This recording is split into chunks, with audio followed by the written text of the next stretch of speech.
Hey guys, welcome to another episode of Social Media Q&A. My name is Mandy Edwards with ME Marketing Services.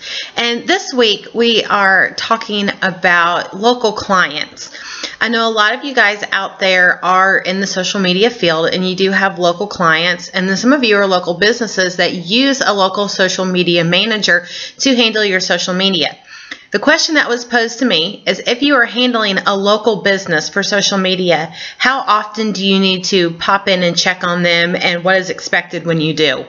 And then if you are a small business and employ a local social media manager who is not someone in-house, what can you expect from them? I personally have about half of my clients are local from where I'm at. And how I handle that is every month we sit together at the first of the month, or sometimes in the middle, depending on their schedule, and kind of go over what we're doing for the next, so many months that we're working together. Ideally, I would prefer to meet with a local client twice a month and kind of go over what we're doing, the expectations, how we're handling it, reports, status updates, and so forth. So for example, I have a CPA firm that I work with, and we sit down the first of every month and go over, okay, here's where we're at. We go over the reports on their accounts, the following, the fans, popular posts, and kind of look at that and see, okay, what's working, what's not working, how do we need to modify our strategy?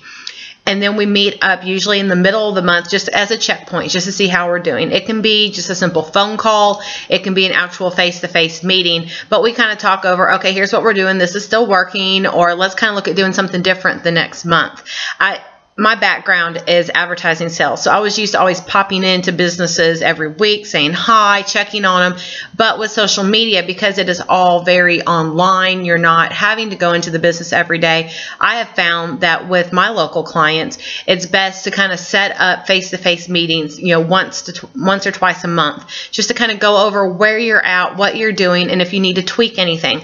Or if for some reason something's not going well between you and the business, or the business and their social media manager, you guys can sit down and kind of go over and work out any issues if there are any. That is my suggestion for that. And like I said, if you're a small business that employs a social media manager, ask them to do that type of stuff. Ask them to meet with you once or twice a month, because you don't want to turn it over to them and then never hear from them again until your contract's over and they're wanting you to re-up. It's important on both sides of the business and the social media manager to stay in constant contact. A lot of my clients, we may meet twice a month, but we email at least every week, something going on, something to add with their posting. So it's always important to stay in contact with each other. As always, my Facebook page will be open every Tuesday to take your questions, and I will answer them on an upcoming episode of Social Media Q&A. You have a great day.